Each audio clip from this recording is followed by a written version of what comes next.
Hey you guys! So, I decided that today I'm just gonna kind of talk about myself a little bit. So, I would like to think of us as friends, or maybe even family, because I'm gonna tell you guys probably a lot. And so, you guys have to know me first. So, I figured this way you can get to know me, and then it'll be a little bit different when we're talking. It'll be like we're real friends, or we're family, or whatever. So, I figure I'll talk about, where I am right now. Where I am right now, or, what kind of stuff has been going on, and where I came from. So, I'll start in Arizona. I live in Iowa right now, but about either 3 or 4 years ago, I'm not quite sure. I'm going to say 3.5 years ago, I lived in Arizona. I lived in the middle of the desert, so I think that's one of the biggest reasons I'm not a very big people person is, even though I went to school and I hung out with people there a little bit, I never really hung out with people after school, so I never really got to know people, just the little bit of time I get to talk to them in class. I had there's a kid, we hung out a lot of the time. His name was Austin Hussey. I was at his house, all the time, because his parents loved me, and they loved having me over, because I would, help out with the animals. They had horses and pigs and stuff, and I'd go and help take care of them, and I would just hang out with Austin, and, so, in my school, we were bullied a lot, because in my entire grade, there were only 4 people that weren't Mexican, and that was me, my friend Austin, one of my other best friends named Elizabeth Clark, and then we weren't really friends, but we did talk from time to time. Her name was Angel, which I thought was pretty cool, hanging out with her once in a while. But, we got bullied really bad because a lot of the people were racist, and the only teacher that would ever do anything about it was my teacher, and his name was Mr. Prokowski. He was the coolest teacher I've ever had, I have to say. And he was always making sure we were okay. For about a year and a half, he would just send us to the principal's office, tell the principal what they did to you.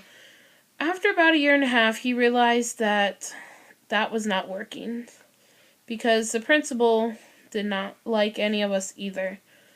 And neither did the vice principal or anybody but him. So, my parents eventually pulled me out of the school. I lasted the longest. They pulled out Austin first. Well, no, I guess I didn't last the longest, because I think Angel still went to the school. But all of us ended up getting pulled out except for Angel. And they moved. Austin moved to Tucson. I'm not quite sure where Elizabeth moved. Her parents didn't really like me, so we didn't really stay in touch. But, I just started homeschooling.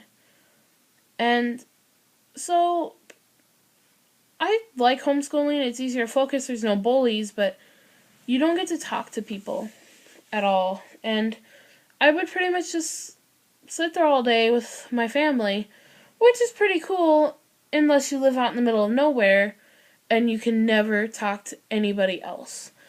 So, that's the way it was for a while, because, I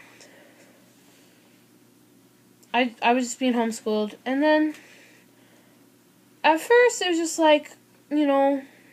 my family, but things started to become a little bit more clear to me. My dad was on his computer all the time, and he never really had time for any of us. He was always, talking to his friends on his computer. And the way it would go is he'd sleep till 3 in the afternoon. And then he would come out, play games for a few hours, and then he would work. He worked online, he was a DJ. And then we couldn't talk to him, and then he would go to bed. And then every day. We never really did anything together, we never got to hang out. And my mom, she started drinking, and she would just kind of not do anything all day. She'd sleep really late, and she would just lay in her room most nights and like drink. And she was always on the computer. At first I didn't really notice anything. Eventually I realized that she was talking to other guys. I remember one time in particular, she was deleting messages like off the computer hard drive, because my dad's a computer hacker. He could get any deleted messages, so she had to like really delete them. And so I saw her and she's like, "Don't tell your dad I was doing this." At the time I didn't think anything of it, but you know, once I get a little bit older, especially now that they're separated, it's pretty obvious that she's talking to another guy. And so with my mom and my dad, I had the picture. That left a lot of our time with my siblings and Nana and Papa. Now, the two girls, my two little sisters, they were young, but I don't know Mom and Dad watched them. Somehow that worked out, but we were with Nana and Papa all the time. And my dad used to get real mad about it. He's like, "Oh, you just love Melissa and Jonathan more than everybody else." But really, all it was is that we were respectful and we went and took the time to spend time with them. Like, they weren't pulling us out of stuff to hang out with them. We were going to hanging out with them. And, like, my dad would get mad all the time because Phoenix was 2 hours away, and that's capital of Arizona, it's the biggest town. But we went there once a month, and me and Jonathan always went with Nana and Papa. Because we woke up at 3 in the morning and got ready to go. The girls did not, so they never really got that connection that me and my brother did. So a little time passed, and Mom and Dad, they started fighting. Mom started drinking a little bit more, and then Mom started spending late nights on the phone with my grandma. And then I found out that she had plane tickets, and they were one-way, non-refundable plane tickets. I remember a few times I would go and sit with Nana, and we would kind of just cry together and talk about, well, we usually tried to talk about anything but the plane tickets, but that always ended up coming up. And I remember Mom kept saying, "We're gonna go," and then my uncle was getting married, and there was a family reunion, and she's like, "And then we're gonna come right back. We'll be right back after that."